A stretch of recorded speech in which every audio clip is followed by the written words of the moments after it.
औज़ुबिल्लाहिमिनश्शैतानिर्रजीम बिस्मिल्लाहिर्रहमानिर्रहीम। Dear students, अस्सलामु अलैकुम रहमतुल्लाहि व बरकातहू।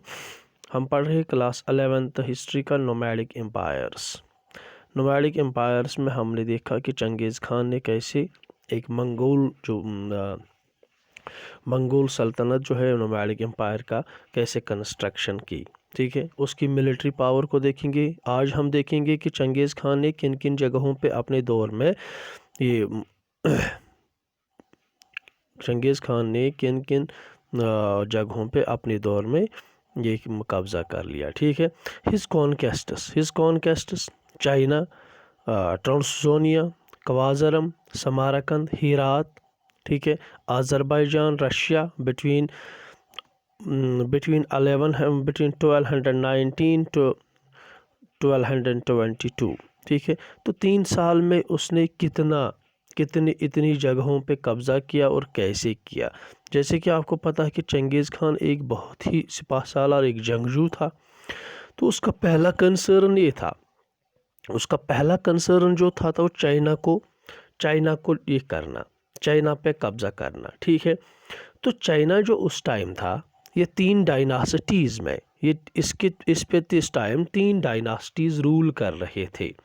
3 डायनासिटीज़ उस पर रूल कर रही थी।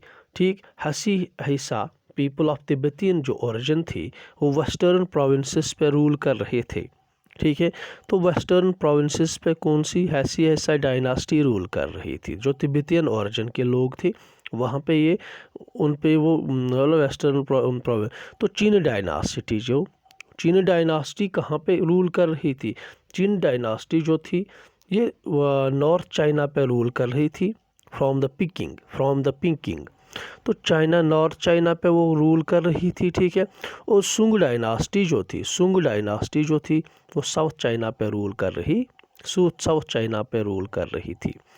ठीक है, तो क्या हुआ, बाय 1209।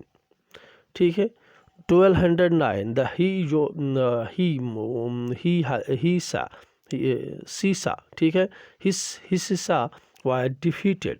तो जब मंगोलियों ने उनको हरा दिया, हिस्सा डायनास्टी एक great wall of China were built. तो ग्रेट वॉल ऑफ चाइना जो था, great wall of China was breached, उसको क्रॉस किया गया। कब किया गया? 1213 में। तो long drawn out battles against the जो चीन कंटिन्यूड अनटिल, तो बहुत लड़ाइयाँ थी, जो भी बड़ी बड़ी लड़ाइयाँ थी ये चलती रही। ठीक है, तो ये चलती रही। कब तक चलती रही? 1234 तक। उससे पहले जो जब डिफीट हुआ तो ग्रेट वॉल ऑफ चाइना को ब्रीच किया गया 1213 से 1215 तक। ठीक है, पेकिंग सैकेड इन 1215। ठीक है, तो बहुत सालों तक ये लड़ाइयाँ चलती रही। बट चंगेज़ खान जो था वो सेटिस्फाई था, जो भी उसकी प्रोग्रेस थी चाइना में, वो सेटिस्फाई था। उसने जो अपना जो सबऑर्डिनेट था, मिलिट्री अफेयर्स जो भी थे, तो ये मंगोलिया वापस चला गया। 1216 में ये मंगोलिया वापस चला गया। तो ही रिटर्न बैक टू मंगोलिया इन 1216। ठीक है, तो क्योंकि वो सेटिस्फाई था, उसने जो मिलिट्री अफेयर्स थे वो उसका जो सबऑर्डिनेट था तो उसके हवाले कर दे और मंगोलिया वापस चला गया। ठीक है, तो दूसरी जगह क्या हुआ? दूसरी जगह जहाँ ख्वाज़ारम का सुल्तान जो था उन्होंने एग्जीक्यूट किया जो भी एनवॉय आया था, जो भी उनका एक एनवॉय था, शहतूत था, किनका मंगोल को एनवॉय जो था उसको एग्जीक्यूट कर दिया, उसको कत्ल किया था। जब उसने कत्ल किया तो उसके दिल में एक डर पैदा हुआ, ये कि अब मंगोल नहीं छोड़ेंगे, क्योंकि मैंने उसके एनवॉय को मार दिया, तो अब मंगोल नहीं छोड़ेंगे, मंगोल हम पे हमला करेंगे। तो मंगोल इन्वेजन की डर से, ठीक है, तो मंगोल इन्वेजन की डर से उसने क्या किया, in the campaign between 1219 and 1221, जो ग्रेट सिटीज़, बड़ी सिटीज़ जो है, उत्तरार था, बुखारा था, समरकंद था, बालक था, गुरजंग था, मीरू था, निशापुर था, हेरठ था, ठीक है। गुरजंग था, मेरू था, बालक था, ठीक है। तो ये सारे उन्होंने सरेंडर कर दिया, उन्होंने सरेंडर कर दिया। जब मंगोलों ने हमला किया तो उन बड़ी बड़ी सिटीज़ ने सरेंडर कर दिया मंगोल्स की ताकत के, मतलब जो मंगोलों का ताकत था, जो मंगोल्स का फोर्सेस थे, उनके सामने सरेंडर किया that resist were devastated by the Mongols, ठीक है। तो जिन्होंने रेजिस्ट किया उनको डिवास्टेट कर दिया मंगोल्स ने, ठीक है। मंगोल्स ने ख़त्म कर दिया। मंगोल प्रिंस जो था उसको निशापुर में ये मतलब किल्ड कर दिया, इसको मार दिया गया। जो एक ऑपरेशन चल रहा था वहाँ पे मंगोल प्रिंस को मार दिया गया। तो वहाँ पे चंगेज़ खान ने एक हुक्म जारी किया, इस लैंड को इतना तबाह कर दो, इतना तबाह कर दो कि वहाँ पे मतलब जैसे कि हल जोते ना ज़मीन पे, वहाँ पे कुछ नहीं रहना चाहिए, बिल्डिंग है सब कुछ तबाह कर दो, कुत्ता जो बिल्ली है वो नहीं बचनी चाहिए, इतना खून खराबा कर दो। क्योंकि हमारे प्रिंस को उन्होंने मार दिया तो इसको वहाँ से उसको तबाह कर दो, ठीक है। तो उस ज़मीन पे हल जुता दो, जो हम ज़मीन है उस पर हल चला लो, ठीक है। दैट कुड बी प्लोड अपॉन, ठीक है। उसको तो जो भी हमारे कुछ भी ज़िंदा नहीं बचना चाहिए, ठीक है, कुछ भी ज़िंदा नहीं बचना चाहिए। तो उसके बुनियाद पर जब उनका वो जो वहाँ का मोहम्मद सुल्तान जो बादशाह था, तो उसको उसकी जस्तजू में, उसको ढूंढने में वो मंगोल जो है वो आज़रबाईजान की तरफ गए, आज़रबाईजान की तरफ, क्योंकि वो छुप गया था आज़रबाईजान में। तो आज़रबाईजान की तरफ गए, वहाँ पे डिफीट किया, वहाँ पे भी हरा दिया, क्योंकि रशिया जो फोर्सेस थी उनको डिफीट कर दिया। रशिया फोर्स जो थी उनको रशिया फोर्सेस जो थी उनको वहाँ पे डिफीट कर दिया, ठीक है।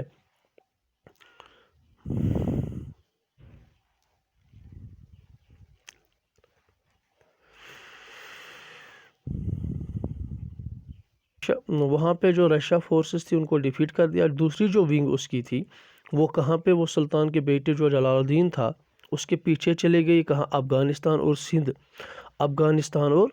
सिंध की तरफ वो भाग गए, ठीक है।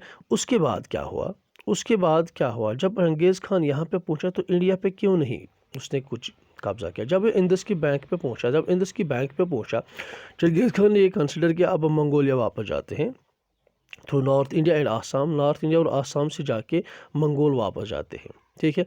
मगर जब हीट जो नेचुरल जो भी हैबिटेट्स यहाँ पे थे, जो या जो भी गर्मी इतनी बहुत ज़्यादा यहाँ पे थी, तो उसके मतलब जो भी मतलब उसने उसका माइंड चेंज हो गया, तो फिर चंगेज़ खान वापस चला गया, ठीक।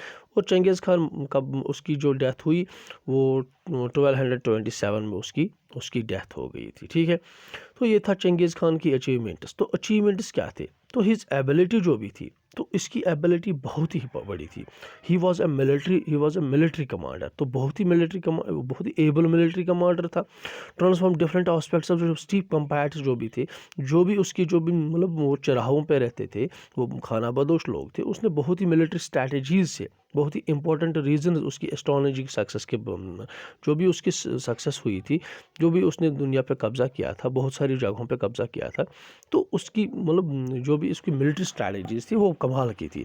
तो ऑर्गेनाइज्ड आर्मी, पहला क्या था, ऑर्गेनाइज्ड आर्मी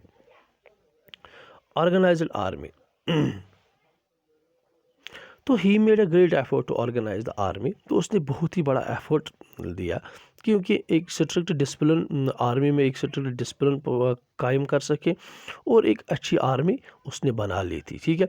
उसने इम्प्रूव किया, he improved and restructured the army, blended the typical skills of tribe with the तो उसने क्या किया, उसने बहुत चीज़ों को इम्प्रूव कर दिया, बहुत चीज़ें अच्छी तरह से इम्प्रूव की और स्ट्रक्चर कर दिया।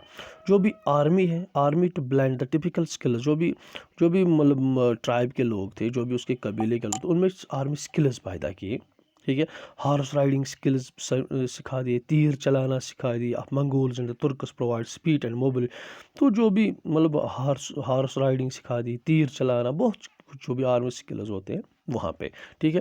तो their abilities is a rapid shooting archers, ठीक है। तो हॉर्स बैक पे ही शूट करना, किसी तीर को चलाना हॉर्स बैक पे ही, तो दे वर परफेक्ट इन दीज थिंग्स। तो उन परफेक्टली रेगुलर हंटिंग एक्सपेंस जो भी है हंटिंग सिखा रहे थे, क्योंकि उनको ये जंगलों में ले जा रहे थे, वहाँ पे सिखा रहे थे कैसे शिकार किया जाता है, कैसे वो शिकार पे मारते थे, घोड़े पे ही तीर मारते थे। तो ऐसे ही दुश्मन पे ही भी चलाना होता था। ऐसी ट्रेनिंग मिल जाती थी उनको, बड़ी अच्छी अच्छी ट्रेनिंग मिलती थी। ठीक है, तो रिगोर्स ट्रेनिंग्स, तो ट्रेनिंग बड़ी ही खतरनाक होती थी। Steep cavalry has always travelled light and moved quickly, but now it brought all it's knowledge. ठीक है, नॉलेज ऑफ द जो भी टेरेन्स, अब जो भी उसके टेरेन्स थे वहाँ पे, जो भी मतलब जो स्टीप कैवेलरी होती है मतलब बहुत ही क्विकली मूव करते थे एक दूसरी जगह, मगर उनके जो भी टेरेन्स थे उनकी नॉलेज होनी चाहिए थी, उसके इल्म होना चाहिए थे, हम कहाँ से जा रहे थे, कैसे होना चाहिए। ठीक है, तो out companion depths of winter में क्या करेंगे, ट्रीटिंग फ्रोजन रिवर्स, उनके साथ जब मतलब जब सर्दी बढ़ जाएगी तो वहाँ पे पानी जम जाएगा, तो उसके साथ कैसे ट्रीट किया जाए। Highways to enemy cities of campus, तो हाईवेज़ पे चला सर्दियों में कैसे मतलब दुश्मन के कैंप के साथ कैसे लड़ा जाए, तो ये सब कुछ सिखाया जाता था।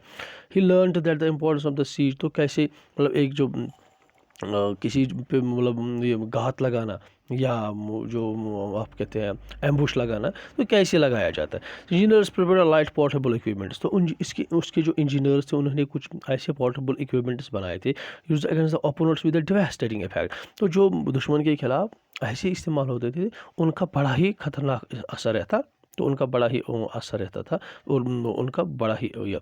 तो मंगोल आफ्टर चंगेज़ खान, ये था चंगेज़ खान। जब चंगेज़ खान की डेथ हुई फिर मंगोलों का क्या हुआ, ठीक है, मंगोल कैसे चले, ठीक है, तो उनका सोशल जो है पॉलिटिकल या military organisation of the Mongols कैसे चले। ठीक है, तो ये हम नेक्स्ट वीडियो में देखेंगे। तब तक के लिए have a good day, thank you.